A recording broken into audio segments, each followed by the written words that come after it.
कहानी शुरू करने से पहले आप सभी से एक रिक्वेस्ट है दोस्तों, अगर आपने अभी तक हमारे चैनल को सब्सक्राइब नहीं किया है तो प्लीज बेल नोटिफिकेशन के साथ चैनल सब्सक्राइब कर लीजिए। वीडियो अच्छी लगे तो लाइक शेयर कमेंट करना मत भूलना। दोस्तों, आप हमें प्रेरित करते रहिएगा, हम अच्छी कहानियाँ आपके सामने प्रस्तुत करते रहेंगे।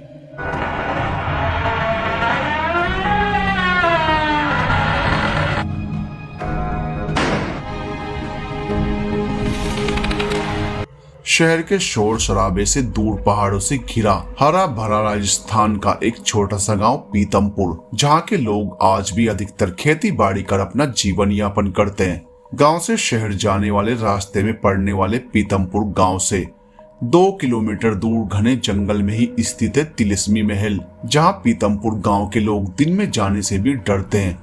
लोगों का कहना है कि दिन में तो वहां कुछ दिखाई नहीं देता, बस एक खाली मैदान रहता है, लेकिन रात ढलते ही वहां अचानक एक तिलिस्मी महल प्रकट हो जाता है। इसलिए पीतमपुर से आने जाने वाले राहगीर शाम ढलने से पहले ही सफर करते हैं, क्योंकि गांव के लोगों का मानना है कि रात ढलते ही जो भी राहगीर जंगल के उस रास्ते से सफर करता है तो उस तिलिस्मी महल की दूर से दिखती चमक दमक को देखकर आकर्षित होकर उसकी तरफ चला जाता है और वह कभी वापस लौटकर नहीं आता। कुछ लोगों का तो कहना है कि उस तिलिस्मी महल में पिशाच और पिशाचनी रहते हैं, जो रात में सफर करने वाले लोगों को किसी तरह अपनी तरफ आकर्षित करते हैं और फिर उन्हें अपना निवाला बना लेते हैं।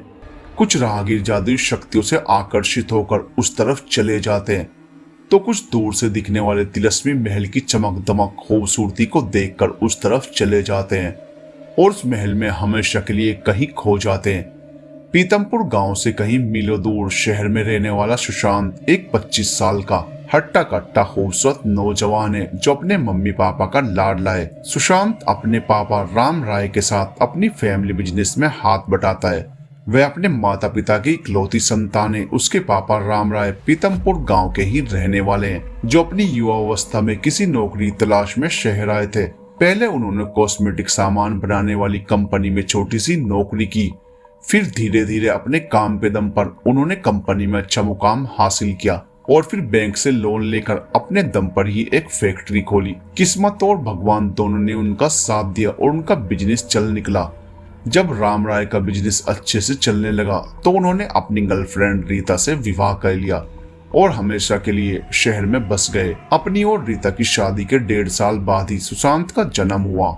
राम राय ने अपने माता पिता से कई बार शहर में आकर उनके पास रहने के लिए कहा, लेकिन उनके माता पिता ने आने से मना कर दिया, क्योंकि उनका शहर में मन नहीं लगता था। वे लोग गांव में अपना पुश्तैनी घर और जमीन छोड़कर नहीं आना चाहते थे।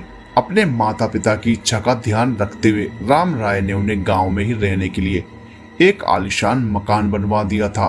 कभी कभी राम राय और रीता के बार बार कहने पर राम राय के माता पिता कुछ दिन शहर रुक जाते थे, लेकिन धीरे धीरे उम्र अधिक होने की वजह से वो लोग शहर नहीं जा पाते। वहीं राम राय भी काम की वजह से गांव नहीं आ पाते थे। फोन पर ही राम राय अपने माता पिता का हालचाल पूछ लेते और हर महीने उनके खर्चे के लिए पैसे भिजवा देते। राम राय और रीता का बेटा सुशांत शुरू से ही पढ़ने लिखने खेल कूद हर काम में अव्वल रहा था। अपनी पढ़ाई पूरी करने के बाद अपने फैमिली बिजनेस में रुचि होने के कारण सुशांत अपनी मम्मी पापा के साथ बिजनेस में हाथ बटाने लगा। सुशांत की काबिलियत और मेहनत की वजह से कुछ ही समय में बिजनेस कई ऊंचाइयों पर पहुंच गया था। आज राम राय की कंपनी देश की जानी मानी कंपनियों में गिनी जाती है और राम राय शहर के एक सफल और जाने माने बिजनेसमैन है। एक दिन रात का खाना खाते समय राम राय ने अपने बेटे सुशांत से कहा, बेटा तुम्हारे दादाजी का फोन आया था, तुम्हारी दादी की तबीयत ज्यादा खराब है, वहां पर इलाज करवाने से कोई फायदा नहीं हुआ, उन्हें किसी अच्छे और बड़े अस्पताल में दिखाने की जरूरत है। मेरे पास तो इतना टाइम नहीं है और तुम्हारी मम्मी को बिजनेस के सिलसिले में कहीं बाहर भी जाना है। ऐसा करो तुम गाँव जाकर उन्हें ले आओ। बेटा मैं चाहता तो किसी नौकर को उन्हें लाने के लिए भेज देता, लेकिन तुमने कभी गाँव नहीं देखा है ना, तुम्हारा जन्म भी यहीं शहर में हुआ था, यहीं पले बढ़े हो, इसलिए मैं चाहता हूँ कि एक बार तुम इस बहाने जाकर अपना गांव भी देख कर आओ। वहां जाकर तुम्हें एक अलग ही शांति का अनुभव होगा। हाँ बेटा, तुम्हारे पापा और मैं तो बिजनेस के सिलसिले में कहीं जा रहे हैं, ऐसा करना, तुम कल सुबह जल्दी ही गांव के लिए निकल जाना। यह सुनकर सुशांत बोला, जी मम्मी पापा। तब राम राय बोले, लेकिन बेटा कल सुबह जल्दी ही निकलना, जिससे तुम समय पर गांव पहुंच जाओगे। तुम्हें नहीं पता कि शाम ढलने के बाद पीतमपुर गांव जाने वाले रास्ते में पड़ने वाले जंगल से होकर कोई नहीं गुजरता। वहां से गुजरना खतरे से खाली नहीं है। ये सुनकर सुशांत बोला, पापा आप चिंता मत कीजिए, मैं सुबह जल्दी ही गांव के लिए निकल जाऊंगा। और पापा सच कहूं तो मुझे भी बड़ी खुशी हो रही है कि मैं कल गांव जाऊंगा। हमेशा से मैं सोचता था कि गांव कैसा होता होगा। कभी मैंने गांव नहीं देखा, कभी गांव जाने का मौका ही नहीं मिला। केवल फिल्मों में ही गांव को देखा है। मैं कल सुबह गांव के लिए निकल जाऊंगा तो गांव को भी देख लूंगा और दादाजी और दादी जी को भी अपने साथ ले आऊंगा। ये सुनकर राम राय बोले, हाँ बेटा। फिर सुशांत बोला, पापा मेरा खाना हो गया, अब मैं चलता हूँ। तब रीता बोली, हाँ बेटा, सुबह जल्दी उठकर गांव के लिए भी तो निकलना है, इसलिए तुम जाकर आराम करो। ये सुनकर सुशांत उठकर अपने कमरे में चला गया। दूसरे दिन सुबह लगभग 7 बजे ही सुशांत अपने मम्मी पापा के पैर छूकर उनका आशीर्वाद लेकर गांव के लिए रवाना हो गया। रवाना होने से पहले उसके पापा राम राय ने उसे सख्त निर्देश दिए थे कि किसी भी सुनसान जगह पर गाड़ी बिल्कुल भी मत रोकना। तुम गांव के रास्ते से अनजान हो। सुशांत का मन तो चाह रहा था कि वो उड़कर ही अपने गांव चला जाए। वह गांव देखने के लिए बेहद उत्सुक था। सफर करते समय वह अपने अतीत के गलियारों में खो गया, जब उसके दादा दादी यहाँ शहर में उनसे मिलने आया करते थे। सुशांत के मम्मी पापा अक्सर बिजनेस के सिलसिले में या तो बाहर या फिर ऑफिस में रहते थे। उस समय सुशांत को नौकरों के भरोसे ही रहना पड़ता था। लेकिन जब उसके दादा दादी आते थे तो सुशांत को बहुत ही खुशी होती थी। उसे पता ही नहीं चलता कि उसका दिन कब गुजर जाता था। उसकी दादी अपने हाथों से खाना बनाकर सुशांत को खिलाती थी। कितना स्वादिष्ट होता था उनके हाथ का खाना। और दादाजी वह तो हमेशा सुशांत के साथ खेलते रहते थे, सुशांत की तरह बच्चा बन जाते थे। रात को वह दादा दादी के पास ही सोता तो दादा दादी उसे ढेर सारी कहानियां सुनाते, कभी कभी गांव के बारे में भी सुनाते थे। सुशांत ने अपने दादा दादी और अपने पापा से पीतमपुर गांव के बारे में, उसकी खूबसूरती के बारे में, वहां के लोगों के बारे में बहुत कुछ सुना था। यह सब कुछ सुनकर सुशांत का मन कई बार गांव आने को होता, लेकिन आ नहीं पाया।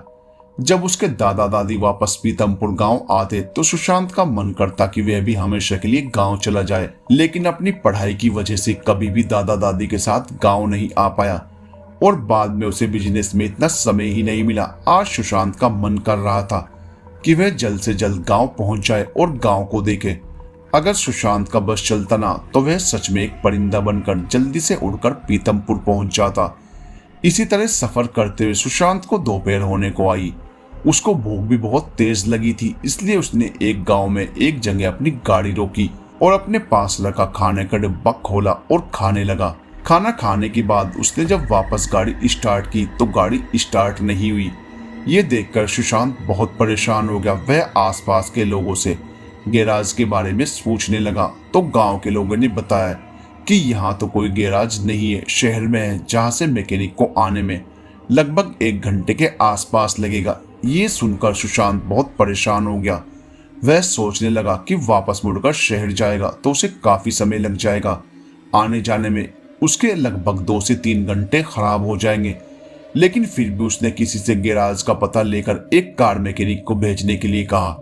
पहले तो गैराज मालिक ने इतनी दूर मैकेनिक भेजने के लिए मना कर दिया, लेकिन जब सुशांत ने डबल पैसे देने की बात कही तो वह तैयार हो गया। लगभग 1 घंटे में एक मैकेनिक आया और उसकी गाड़ी ठीक करने लगा। सुशांत के लिए एक एक पल काटना बड़ा ही मुश्किल हो रहा था। लगभग 1 घंटे की मशक्कत के बाद सुशांत की गाड़ी ठीक हो सकी। गाड़ी ठीक होने पर सुशांत ने चैन की सांस ली। उसने जल्दी से उस मैकेनिक को पैसे दिए और गांव के लिए रवाना हो गया। उसकी गाड़ी खराब होने की वजह से सुशांत पहले ही काफी लेट हो चुका था। वह सोचने लगा कि अब तो वह रात के लगभग 9 बजे से पहले गांव नहीं पहुंचेगा। वह जल्द से जल्द वहां पहुंचना चाहता था। इसी तरह सफर करते हुए सुशांत की नजर सड़क किनारे एक बोर्ड पर गई जिस पर लिखा था पीतमपुर 3 किलोमीटर। यह देखकर सुशांत सोचने लगा बस कुछ सफर और फिर वह अपने दादा दादी के पास होगा। अब उसकी उत्सुकता और ज्यादा बढ़ती जा रही थी। तभी वहां से एक घना जंगल शुरू हो गया। सुशांत ने घड़ी पर नजर डाली। रात के लगभग 8:30 बज रहे थे चारों तरफ घना अंधेरा छा चुका था, जिसकी वजह से वह जंगल बड़ा ही भयानक लग रहा था। जंगल से जंगली जानवरों के चिल्लाने की भयंकर आवाजें आ रही थी। अचानक घने जंगल के बीचों बीच सुशांत की गाड़ी फिर खराब हो गई। ये देखकर सुशांत झल्लाते हुए बोला, अरे इसे फिर से खराब होना था क्या? वह अपनी गाड़ी से बाहर निकला और गाड़ी ठीक करने की कोशिश की, लेकिन उसकी गाड़ी ठीक नहीं हो पा रही थी। उसने अपना मोबाइल बाहर निकाला तो देखा कि उसके मोबाइल की बैटरी खत्म हो चुकी है, जिससे मोबाइल भी स्विच ऑफ हो चुका था। ये देखकर सुशांत गुस्से में बोला, सारी की सारी मुसीबत एक साथ ही आनी थी क्या? उसने सड़क के इधर उधर नजर दौड़ाई, शायद कोई आता जाता साधन उसे दिखाई दे, लेकिन सुनसान सड़क पर आने वाला एकमात्र राहगीर सुशांत ही था। वह सोचने लगा कि उसे इस रास्ते के बारे में ज्यादा पता भी नहीं है। 3 किलोमीटर का सफर वह रात में पैदल कैसे तय करेगा? और यहाँ तो जंगल के सिवा दूर दूर तक किसी के होने या ना होने की कोई उम्मीद भी नहीं है। वह यही सोच रहा था, तभी उसकी नजर जंगल के बीचों बीच पहाड़ी की तलहटी में कुछ ऊंचाई पर बने तिलस्मी महल पर गई, जो शाम ढलते ही जमीन पर प्रकट हो गया था। जो जंगल के बीचों बीच कुछ ऊंचाई पर होने के कारण जंगल के उस रास्ते से साफ साफ दिखाई दे रहा था। ये देखकर सुशांत सोचने लगा, भला जंगल के बीचों बीच इस महल में कौन रहता होगा? कोई सोच भी नहीं सकता कि इस जंगल के बीचों बीच इस तरह आलिशान राजा महाराजाओं जैसा महल भी स्थित है। दूर से दिखती तिलस्मी महल की खूबसूरती को देखकर वह हैरान था। सोचने लगा कि जरूर यह किसी अमीर आदमी का घर है, लेकिन वह इस बियाबान जंगल में क्यों रहता है? सुशांत के कुछ समझ में नहीं आ रहा था। फिर उसने सोचा कि शायद यहाँ मुझे कुछ मदद मिल जाए। यह सोचकर वह तिलस्मी महल की तरफ बढ़ने लगा। पता नहीं ऐसा कौन सा आकर्षण था उस तिलस्मी महल में, जिसकी तरफ सुशांत बस बढ़े ही जा रहा था। वह अभी कुछ ही आगे बढ़ा था कि पीछे से किसी की आवाज आई। आवाज सुनकर सुशांत चौंक गया और उसने पीछे मुड़कर देखा तो एक बूढ़ी औरत थी। वह बूढ़ी औरत सुशांत को देखकर उसके पास आई और कांपती हुई आवाज में बोली, बेटा तूने हमारा छोरा देखा है क्या? यह सुनकर सुशांत हैरानी से उसकी तरफ देखने लगा। वह बूढ़ी औरत फिर से बोली, थारी ही उम्र का था, लंबी कदकाठी का, पता नहीं ना जाने इस जंगल में कहाँ खो गया। ये कहते हुए उस औरत की आंखों में आंसू आ गए। सुशांत बोला, देखिए आप रोइए मत, मुझे बताइए कि आपका बेटा इस जंगल में कब आया था? ये सुनकर वह बूढ़ी औरत बोली, घने दिन पहले मैं भी हमारे बेटे के साथ ही वक्त थी। एक दिन गाड़ी में बैठकर अपन गांव जा रही थी। हमारे घर वालों ने हमारे से और हमारे बेटे से ई वक्त जाने के लिए मना किया था, लेकिन हमारे गांव पीतमपुर में हमारे भाई सूरजू की तबीयत ठीक ना थी। हमारे भाई सूरजू के बारे में सुनकर हमारे से रहा ना गया।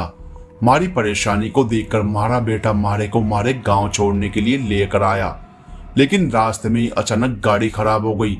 फोन देखा तो फोन भी बंद था। हमारे बेटे ने इधर उधर नजर दौड़ाई और उसे कोई महल सा नजर आया। ये सोचकर कि शायद वहां उसे कुछ मदद मिल जावे, वह उसकी तरफ गया और आज तक ना लौटा।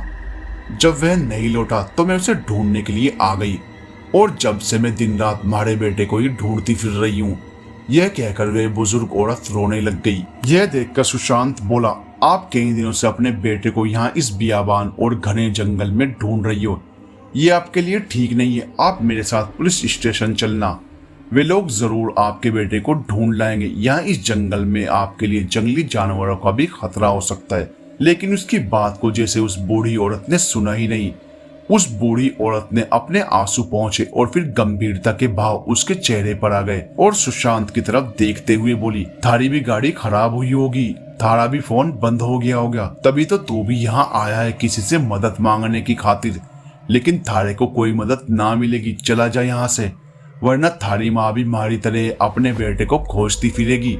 तभी सुशांत ने देखा कि उसके सिर के कुछ ही ऊपर कई चमगादड़ उड़ रहे थे। ये देखकर सुशांत ऊपर की तरफ देखने लगा तो वह बूढ़ी औरत बोली, बेटा ऊपर न देख, आज अमावस की रात है। यह साधारण चमगादड़ ना है, काली शक्तियों के रूप में चमगादड़ है। ये थारी आंखें नोच नोच कर ले जाएंगे, मारी भी नोच कर ले गए, मारी भी नोच कर ले गए। यह कहकर वह रोने लग गई और रोते हुए बोली, मारा बेटा कठे है तू। तब सुशांत बोला, माँ जी आप चुप हो जाइए, रोइए मत, मैं आपके बेटे को ढूंढने में आपकी मदद करूंगा, आप रोइए मत।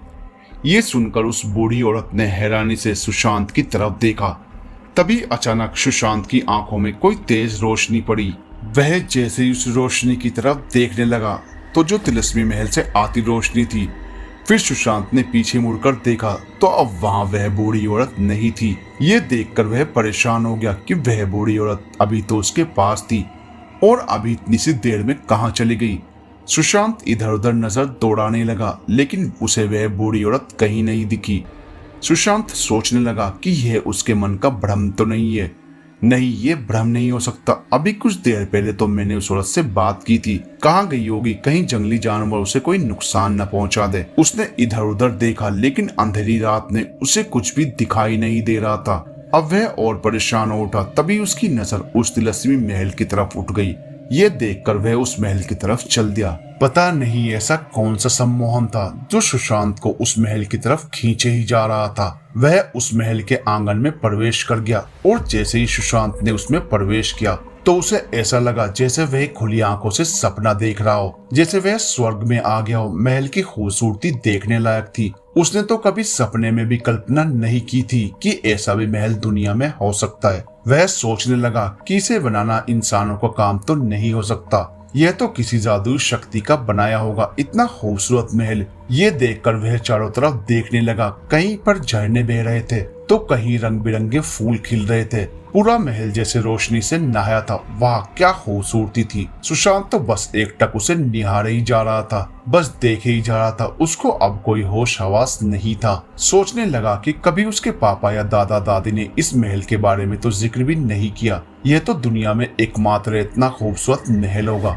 महल क्या, यह तो धरती पर स्वर्ग ही है। महल की खूबसूरती में खोए हुए वह आगे बढ़ रहा था कि अचानक किसी के हंसने की आवाज से अपने ख्यालों से बाहर आया। हंसने की आवाज इतनी तेज थी कि पूरा वातावरण गूंज रहा था। हंसी की आवाज सुनकर सुशांत पूरी तरह होश में आ गया कि वह किस काम से यहाँ पर आया था। वह सोचने लगा कि जरूर यहाँ पर कोई रहता है और उसे मदद जरूर मिल जाएगी। यह सब सोचकर वह आगे बढ़ने वाला था कि तभी वह सोचने लगा, पता नहीं इस महल में रहने वाले लोग क्या सोचेंगे। बिना किसी की इजाजत लिए ही इसमें प्रवेश कर गया। तभी कई लोगों के हंसने की आवाज और नजदीक से आने लगी।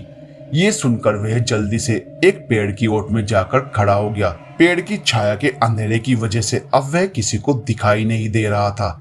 लेकिन तभी महल के आंगन में अचानक उसने कुछ ऐसा देखा कि उसका दिल धक से रह गया और उसका कलेजा मुंह को आते आते बचा। उसे ऐसा लगा जैसे उसके पैरों तले जमीन खिसकने वाली हो और वह उसमें गिरने वाला है। उसकी सांसें थम सी गई थी। उसने देखा कि बहुत सारे चमगादड़ एक साथ महल के आंगन में आए और देखते ही देखते सभी चमगादड़ों ने अजीब तरह का इंसानी रूप धारण कर लिया। उनके पीछे की तरफ चमगादड़ के पंख लगे हुए थे और शरीर इंसानों से मिलता जुलता ही था। आंखें हरे रंग की चमकीली थी, दांत बाहर निकले हुए थे और सिर काफी भारी था। पैर किसी जानवर जैसे थे। ये देखकर सुशांत पूरी तरह घबरा उठा। उसे ऐसा लगा जैसे वह गिरने वाला है। उसकी सांसें एक पल को थम सी गई। अगर उसकी जगह कोई और होता तो यह सब कुछ देखकर डर के मारे अपनी जान भी दे देता। लेकिन सुशांत ने अपने को जैसे तैसे संभाला। वह पेड़ की आड़ में पूरी तरह छुपकर उस ओर देखने लगा। उसने देखा चमगादड़ पंख लिए वहां बहुत लोग इकट्ठे हो चुके थे। उन्हें देखकर सुशांत सोचने लगा कि ये इंसान तो नहीं हो सकते, तो ये कौन है। तभी उसके दिमाग में आया कि यह जरूर कोई हैवान या पिशाच है। तभी सुशांत को उस बूढ़ी औरत की बात याद आती है जो कहती है कि ऊपर मत देखो, यह चमगादड़ के रूप में काली शक्तियां हैं। सुशांत ने देखा कि उन पिशाचों में एक पिशाच युवक था जो शायद उन सब का राजा था और एक बूढ़ी पिशाचनी जो शायद उस राजा की माँ थी और एक युवती के रूप में पिशाचनी थी जो उस राजा की बहन थी। वे सभी अजीब तरह का शोर करने लगे। तभी वे लोग एक मुर्दे को लाए जिसका सिर पता नहीं कहाँ था, लेकिन उसका धड़ मौजूद था। यह देखकर तो सुशांत की सांसें ही थम गई। सभी लोग बेरहमी के साथ उस मुर्दे को खाने लगे। उनके मुंह से खून बह रहा था और वे लोग मुर्दे को ऐसे खा रहे थे जैसे कई दिन के भूखे हों। साथ में ही अजीबोगरीब आवाज करते जा रहे थे। उनके हाथ में शराब मदिरा के गिलास भी थे जिसे वे पीते जा रहे थे। उस मुर्दे को खाने के बाद वे लोग खुशी से मदिरा पीते हुए अजीब आवाज करते हुए नाचने लगे। ये देखकर सुशांत सोचने लगा कि ये भगवान, मैं ये कहाँ फंस गया। ये तो जरूर कोई काली शक्तियों की मायावी दुनिया लगती है। इससे अच्छा तो यही होता कि मैं अपनी गाड़ी में ही सारी रात बिता देता और सुबह अपने दादा दादी के पास चला जाता। लेकिन अब तो जरूर ये पिशाच मुझे जिंदा नहीं छोड़ेंगे। ये सब मुझे उस मुर्दे की तरह जिंदा ही खा जाएंगे। सही कहा था उस बूढ़ी अम्मा ने कि जो यहाँ मदद मांगने आया है वो तुझे नहीं मिलेगी, लेकिन मैं कभी वापस लौट भी नहीं पाऊंगा। जरूर मेरी तरह ही उस बूढ़ी अम्मा का बेटा भी यहाँ आया होगा और इन शैतानों का निवाला बन गया होगा। हे भगवान, अब मैं क्या करूं? सुशांत की कुछ समझ में नहीं आ रहा था। डर की वजह से उसका दिमाग सुन पड़ गया था। उसे अपनी मौत नजदीक आती हुई दिखाई दे रही थी। वह सोचने लगा कि किसी तरह यहाँ से बचकर निकल जाए, लेकिन कैसे? उसे अपनी आंखों पर विश्वास नहीं हो रहा था कि वह जो कुछ देख रहा है हकीकत है या उसकी आंखों का सपना। सुशांत कभी इन सब बातों पर विश्वास नहीं करता था, लेकिन आज इन सब को देखकर उसे विश्वास हो गया था कि हैवान होते हैं। पहले जब उनके पापा इस बारे में कोई बात भी सुनाते थे तो सुशांत हंसकर टाल देता था। कहता था कि पापा, आपके यह पुराने जमाने के ख्यालात हैं। आप इतने पढ़े लिखे होकर भी इन सब को मानते हैं। ऐसा इस दुनिया में कुछ नहीं होता, यह सिर्फ लोगों के मन का भ्रम है। लेकिन आज सुशांत खुद इन सब के बीच फंस चुका था। उसे याद आया कि उस बूढ़ी मम्मा ने कहा था कि आज अमावस की रात है। अमावस की रात की सोचकर तो सुशांत को याद आया कि उसने फिल्मों में देखा था कि अमावस की रात काली शक्तियों के लिए सबसे श्रेष्ठ रात होती है। इस दिन सभी काली शक्तियों की शक्ति दुगनी हो जाती है। वह यही सब सोच रहा था कि तभी अचानक पिशाचों के युवा पिशाच राजा ने हाथ के इशारे से सब लोगों को चुप रहने का आदेश दिया। सब लोग एकदम शांत हो गए। तब वह पिशाच राजा इधर उधर देखने लगा और अपनी नाक से जोर जोर से सांस लेने लगा, जैसे वह कुछ सूंघ रहा हो। तभी वह गंभीर आवाज में बोला, मुझे यहाँ इंसानी बू आ रही है। जरूर यहाँ पर कोई इंसान छुपा हुआ है। तभी एक पिशाच कहता है कि मैंने इस तिलस्मी महल से कुछ ही दूरी पर एक इंसान को इस तरफ आते हुए देखा था। यह सुनकर वहां उपस्थित सभी पिशाच और पिशाचनियाओं के चेहरे पर मुस्कान आ जाती है। सब एक साथ बोले, इंसान। यह कहकर वे लोग भी जोर जोर से सांस लेकर सूंघने का प्रयास करने लगे। यह सुनकर सुशांत और ज्यादा घबरा जाता है। वह सोचता है कि उसने अब तक इन सब के बारे में फिल्मों में ही देखा था और सुना था। उसे यकीन नहीं हो रहा था कि वह इस समय किसी तिलस्मी महल में है। तिलस्मी महल में से वह चाहकर भी अब बाहर नहीं निकल सकता था। अब वह नहीं बचेगा। अब तो यह पिशाच उसे पकड़ ही लेंगे। हे भगवान, मेरी रक्षा करो। तभी सभी पिशाच उसे ढूंढने के लिए आगे बढ़ने लगे जिस तरफ सुशांत छुपा हुआ था। यह सब देखकर सुशांत का कलेजा मुंह को आ गया। उसकी सांसें थम सी गई। तभी उसके दिमाग में एक विचार कौंधा और वह जल्दी से सबसे नजर बचाकर पास ही के दूसरे पेड़ की ओट में जाकर छुप गया। दूसरे से तीसरे पेड़ की ओट में, तीसरे से चौथे पेड़ की ओट में। इस तरह सुशांत तिलस्मी महल के कमरों में प्रवेश कर गया। वह तिलस्मी महल के कभी उस कमरे में तो कभी उस कमरे में पागलों की तरह बाहर जाने का रास्ता तलाश करता हुआ घूम रहा था, लेकिन उसे कहीं भी रास्ता नजर नहीं आया। तिलस्मी महल अंदर से मनमोहक खूबसूरत था। कुछ देर पहले महल की जो खूबसूरती उसे लुभा रही थी, वही महल की खूबसूरती अब उसे डरा रही थी। सुशांत जिस महल को दुनिया का सबसे खूबसूरत महल समझ रहा था, वह अब उसे दुनिया का सबसे डरावना खंडहर नजर आ रहा था। उसे कुछ समझ में नहीं आ रहा था कि वह क्या करे। काफी देर तक वह अपने आप को बचाने के लिए इधर से उधर भागता रहा, लेकिन उसे कोई रास्ता नहीं मिला। वह समझ चुका था कि वह अपनी मर्जी से इस तिलस्मी महल में आ तो गया था, लेकिन अब अपनी मर्जी से बाहर नहीं निकल पाएगा, क्योंकि यह तिलस्मी महल पिशाचों की बनाई हुई एक मायावी दुनिया है, जो भूल भुलैया है, जिसमें आना तो उसके बस में था लेकिन जाना उसके बस में नहीं है। सुशांत रास्ता खोजते खोजते अब थक चुका था। उसको समझ में आ गया था कि अब वह जिंदा नहीं बचेगा, चाहे कितनी भी कोशिश कर ले। काफी देर तक इधर उधर भागते हुए सुशांत थककर एक जगह पर बैठ गया। तभी अचानक सभी पिशाच वहां पर आ गए। सभी उसे घूर रहे थे।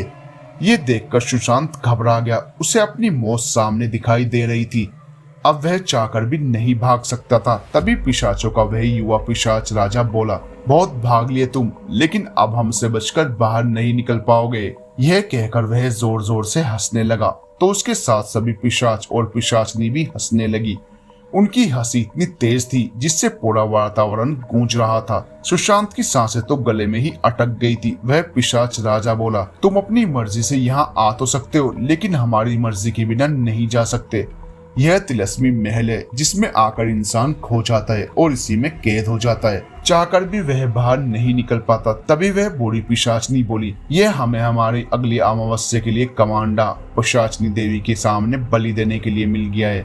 अगली अमावस्या पर हम इसकी बलि कमांडा पिशाचनी देवी के सामने देंगे तो वह हमसे अति प्रसन्न हो जाएगी और हमें काली शक्तियों में और शक्तिशाली बना देगी।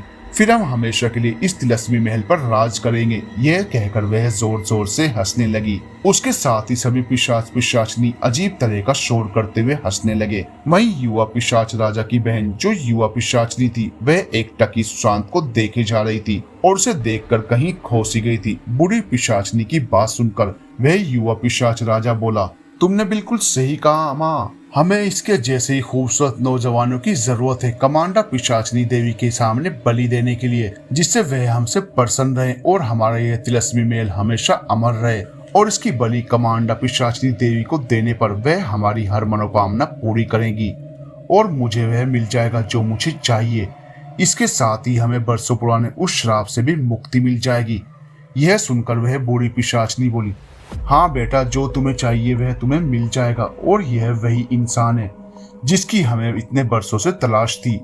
इसकी बलि देने से हम उस बरसों पुरानी श्राप से जरूर मुक्ति मिल जाएगी।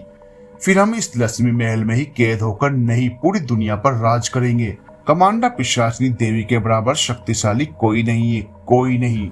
वह काली शक्तियों की देवी है। यह सुनकर वह युवा पिशाच राजा बोला, तुमने बिल्कुल सही कहा माँ, अब तो मुझे बस अगली अमावस्या का बेसब्री से इंतजार है, जब मैं इसकी बलि उसके सामने दूंगा और वह मुझसे प्रसन्न होगी।